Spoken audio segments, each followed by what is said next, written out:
Quando Martina arrivò nel lussuoso negozio di abbigliamento di Torino, non sapeva che il suo primo giorno di lavoro come commessa sarebbe stato una prova. I suoi abiti semplici e l'aspetto modesto si scontravano con l'eleganza ostentata del luogo, attirando subito gli sguardi sprezzanti delle sue nuove colleghe. Ciao, sono Rossana e oggi voglio portarvi in un viaggio nel cuore di Torino, dove la pioggia battente ha fatto da sfondo a una storia di speranza e riscatto. Preparatevi a scoprire come un semplice sguardo, in un lussuoso negozio, possa svelare l'ingiustizia e innescare una rivoluzione inaspettata, cambiando il destino di chi sembrava condannato al pregiudizio. Siete pronti a vedere come la vera eleganza non sia nei vestiti, ma nella dignità e nel rispetto? Quando Martina arrivò nel lussuoso negozio di abbigliamento di Torino, una pioggia sottile trasformava le vetrine in specchi luccicanti. Stringeva la sua borsa di tela, i capelli castani umidi per la corsa. Indossava jeans sbiaditi e una camicetta ben stirata, e le sue scarpe, seppur pulite, tradivano anni di onorato servizio. Era il suo primo giorno come commessa in quel tempio dell'alta moda e l'ansia le stringeva lo stomaco. «Ecco la nuova», sussurrò Sara, la responsabile del reparto, guardando Martina dall'alto in basso con un sorriso appena accennato di disapprovazione. Sara, sui 40 anni, era un'immagine di perfezione, trucco impeccabile, unghie laccate di rosso scarlatto e un tailleur costosissimo che gridava eleganza e superiorità. «Speriamo che sappia come parlare ai clienti», aggiunse Laura, un'altra commessa dai capelli biondo platino, il cui sguardo critico si posò sui vestiti semplici di Martina come se fossero un'offesa personale. Martina sorrise timidamente, cercando di celare il nervosismo. «Buongiorno, sono Martina. Spero di imparare in fretta e di essere utile al team». «Utile?» Sara rise sarcasticamente. «Cara, i nostri clienti sono abituati a un certo standard». Le sue parole erano affilate come lame, pronunciate con un tono di superiorità che feriva più di uno schiaffo. Durante quella prima mattinata, Martina venne relegata al magazzino, a sistemare scatole polverose e a controllare l'inventario. Poteva sentire le risate cristalline e i commenti sussurrati delle colleghe dalla sala vendita, accompagnati da osservazioni sulla sua inadeguatezza e sul suo aspetto da provinciale. L'atmosfera si fece ancora più tesa quando arrivò il primo cliente importante della giornata, una signora elegante sui 50, avvolta in un cappotto di cashmere e con scarpe che probabilmente costavano quanto 3 mesi di affitto di Martina. «Vorrei vedere la nuova collezione autunnale», disse la cliente con voce autoritaria. Sara si precipitò verso di lei con un sorriso smagliante. «Naturalmente, signora Galli». Martina continuava il suo lavoro in magazzino, sentendosi sempre più fuori posto. Quando finalmente le fu permesso di uscire dal magazzino per aiutare nella vendita, la situazione peggiorò. Un cliente sulla quarantina, in completo elegante, stava osservando delle cravatte. «Scusi», disse l'uomo rivolgendosi a Martina, «potrebbe consigliarmi qualcosa per una cena importante?» Prima che Martina potesse rispondere, Laura si intromise con un sorriso forzato. «Mi occupo io del signore. Martina, torna pure alle tue sistemazioni». Il messaggio era chiaro, non era considerata all'altezza di servire la clientela importante. Martina si ritrasse, sentendo le guance bruciare di umiliazione. La giornata si trascinò lentamente, tra sguardi di disapprovazione e commenti sprezzanti che le colleghe non si preoccupavano nemmeno di nascondere. Alle 18, mentre chiudevano il negozio, Sara si avvicinò a Martina con un'espressione severa. «Ascolta bene», disse con tono glaciale, «qui non siamo in beneficenza. Se vuoi rimanere dovrai dimostrare di meritartelo e inizia a vestirti in modo più appropriato. I nostri clienti hanno degli standard». Martina annuì silenziosamente, stringendo i denti per non piangere. Mentre usciva nel freddo della sera torinese, con la pioggia che aveva ripreso a cadere, si chiese se avrebbe mai trovato il coraggio di affrontare un altro giorno in quel posto. Il secondo giorno iniziò peggio del primo. Martina aveva tentato di migliorare il suo aspetto indossando una gonna nera che aveva trovato in un negozio dell'usato e una camicetta color crema, ma evidentemente non era abbastanza per le sue colleghe. «Oh, guarda!» disse Laura rivolgendosi a Sara mentre Martina appendeva il cappotto. «Sembra che abbia fatto shopping al mercato delle pulci». Le due scoppiarono a ridere, un suono cristallino e crudele che riempì il negozio. Martina finse di non sentire, concentrandosi sui suoi compiti, ma ogni parola era come un ago che le trafiggeva il cuore. La mattinata trascorse tra compiti umilianti: pulire i vetri della vetrina con attenzione maniacale per evitare aloni, spazzare il pavimento lustro del negozio, sistemare il bagno dei dipendenti. Tutto quello che le veniva affidato sembrava progettato per ricordarle la sua posizione infima nella gerarchia del negozio. Verso mezzogiorno arrivò un gruppo di clienti particolarmente esigenti, 3 donne sulla trentina, vestite con abiti firmati e borse che costavano più di uno stipendio medio. Parlavano ad alta voce, ostentando la loro ricchezza e pretendendo attenzioni costanti. Sara e Laura si misero immediatamente al loro servizio, portando decine di abiti, scarpe e accessori. Il camerino divenne un campo di battaglia di tessuti preziosi e commenti sprezzanti. «Questo colore è orribile», esclamò una delle clienti, gettando un vestito sul pavimento. «E questo taglio è completamente sbagliato per la mia figura».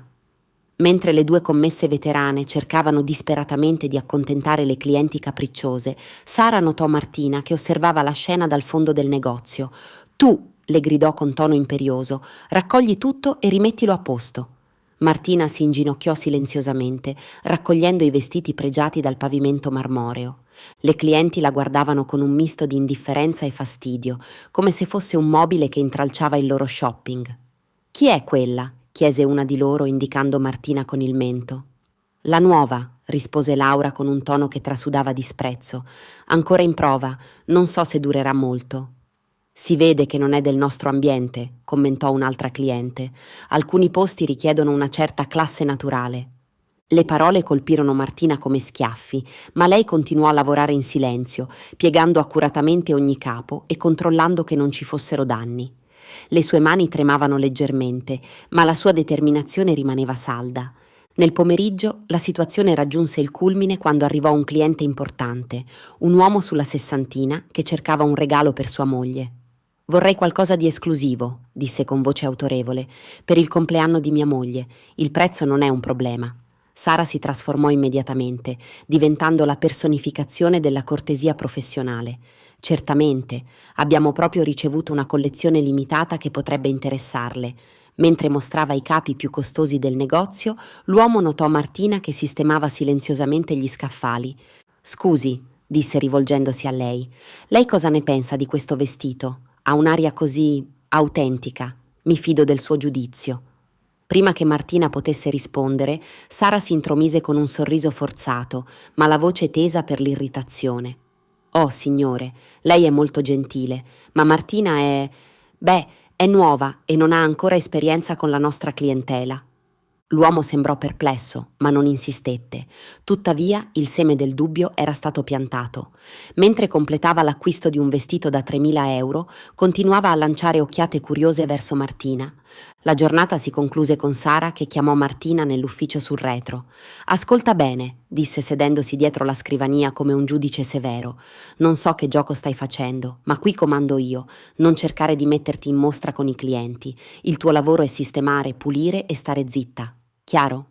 Martina alzò lo sguardo per la prima volta quel giorno e nei suoi occhi Sara vide qualcosa che non si aspettava. Non sottomissione, ma una determinazione silenziosa che la mise vagamente a disagio. «Perfettamente chiaro», rispose Martina con voce calma ma ferma. Il terzo giorno portò con sé un'atmosfera ancora più oppressiva. Sara e Laura avevano chiaramente deciso di intensificare la loro campagna di umiliazioni. Sara chiamò Martina con tono imperioso appena la giovane entrò nel negozio. «Oggi voglio che ripulisci tutti i vetri, dentro e fuori». Era una giornata particolarmente fredda, di novembre, e pulire i vetri esterni significava esporsi al vento gelido che soffiava tra i palazzi torinesi. Martina prese secchio e stracci senza protestare, ma questa volta il suo silenzio aveva una qualità diversa. Non era più rassegnazione, ma controllo.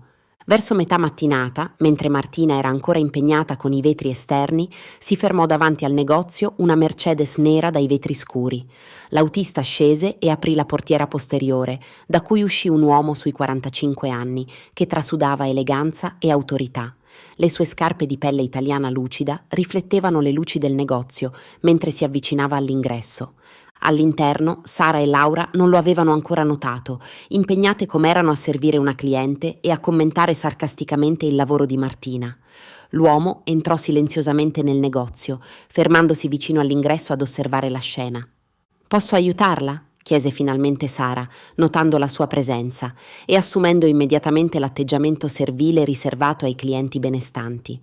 «Sto solo guardando», rispose l'uomo con voce profonda e misurata, continuando ad osservare Martina attraverso il vetro. Laura si avvicinò con il suo sorriso più smagliante. «Abbiamo ricevuto la nuova collezione invernale, capi esclusivi».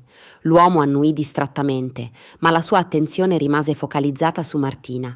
Poté vedere come lavorasse con precisione millimetrica, controllando ogni centimetro di vetro, e notò anche come ogni tanto si fermasse a massaggiarsi le mani gelate dal freddo. «Chi è quella ragazza?» chiese indicando verso la vetrina. «Oh, quella», disse Sara con un tono di fastidio appena mascherato. «È la nuova commessa, ancora in prova, naturalmente.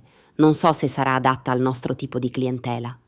«Perché è fuori con questo freddo?» insistette l'uomo, e nel suo tono c'era qualcosa che fece irrigidire Sara. «Beh, deve imparare tutti gli aspetti del lavoro», balbettò la responsabile. «La pulizia è fondamentale in un negozio di questo livello». In quel momento Martina finì il suo lavoro e rientrò nel negozio. Le sue guance erano rosse per il freddo e le mani tremavano leggermente, ma i suoi movimenti rimanevano composti e dignitosi. Quando vide l'uomo elegante, i suoi occhi si illuminarono per un istante, ma fu un lampo così breve che solo lui se ne accorse. Lei abbassò lo sguardo e si diresse verso il retro del negozio per rimettere a posto gli attrezzi per la pulizia. «Martina», chiamò Sara con tono secco, «quando hai finito di sistemare c'è il pavimento del magazzino da lavare». «Martina», ripeté l'uomo silenziosamente, come se stesse assaporando il nome. Le due commesse continuarono a cercare di attirare la sua attenzione, mostrandogli i capi più costosi e decantandone le qualità, ma lui sembrava distratto, con lo sguardo che continuava a seguire Martina nei suoi movimenti. Dopo circa un'ora l'uomo si avvicinò alla cassa.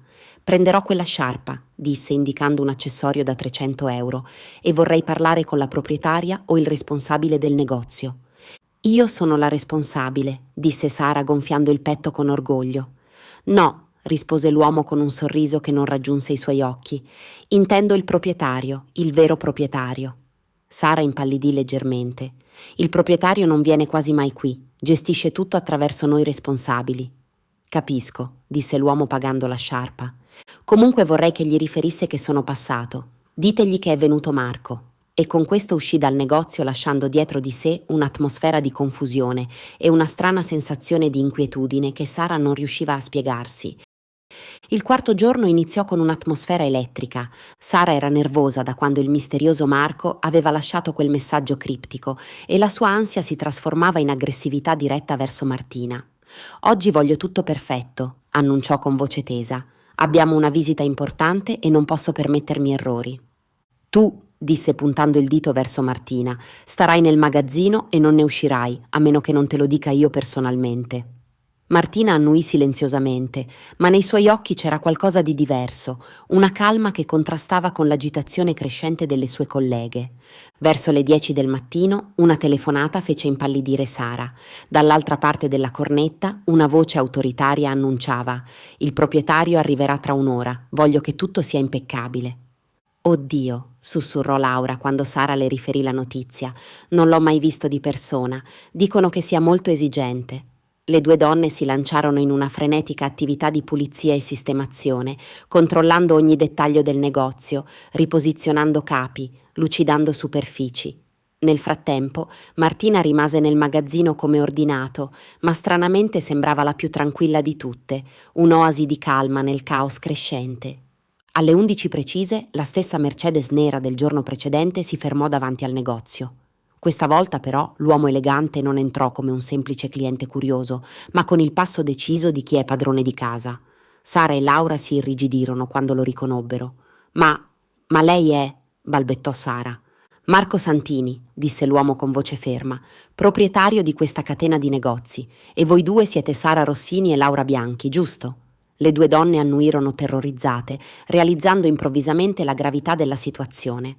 Tutto quello che avevano detto e fatto negli ultimi giorni davanti a quello che credevano un semplice cliente curioso, ora assumeva una luce completamente diversa, una luce cruda e impietosa. «Dov'è Martina?» chiese Marco con un tono che non ammetteva evasioni. «È nel magazzino», sussurrò Sara. «Chiamatela, subito». Quando Martina uscì dal magazzino, la trasformazione fu evidente a tutti. Il suo portamento era cambiato, camminava con la schiena dritta, la testa alta e nei suoi occhi brillava una luce che prima era stata nascosta. Non era più la ragazza umile e sottomessa che avevano tormentato per giorni. «Ciao, amore», disse Martina sorridendo dolcemente a Marco e si avvicinò a lui che la abbracciò teneramente. Il silenzio nel negozio era assordante. Sara e Laura sembravano statue di sale, incapaci di processare quello che vedevano.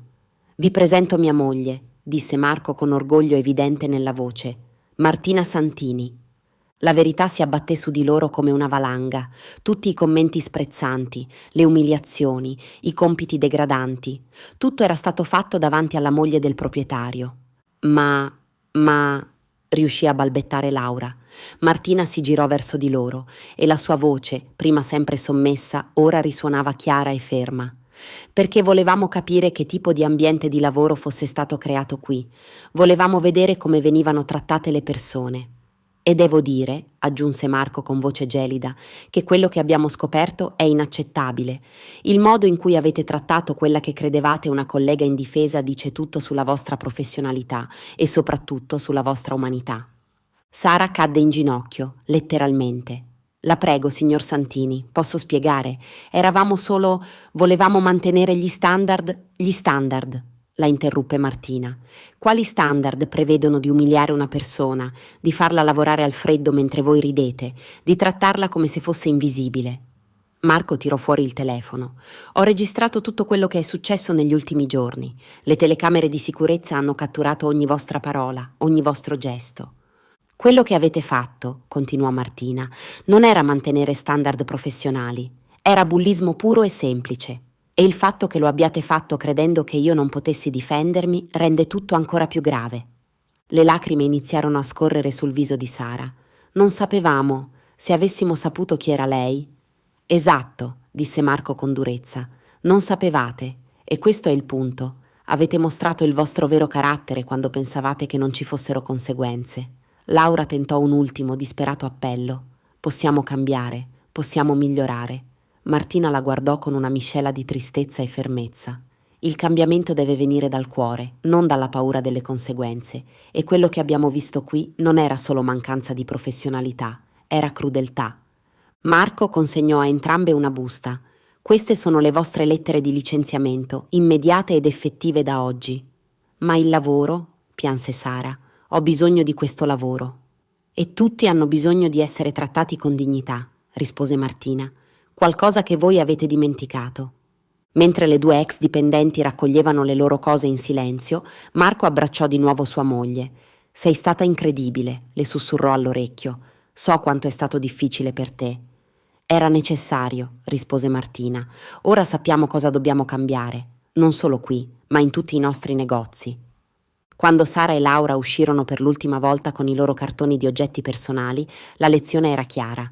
L'umiltà è una virtù, ma la crudeltà ha sempre un prezzo e a volte chi sembra indifeso ha più potere di quanto si possa immaginare. Il negozio rimase chiuso per il resto della giornata, mentre Marco e Martina pianificavano le riforme necessarie per creare un ambiente di lavoro basato sul rispetto reciproco. La pioggia aveva smesso di cadere su Torino e attraverso i vetri puliti da Martina il sole del pomeriggio illuminava un nuovo inizio. Se questa storia ti è piaciuta, ricordati di mettere mi piace, iscriverti al canale e attivare la campanella per non perderti altre storie che toccano l'anima. Non vedo l'ora di raccontarti la prossima storia.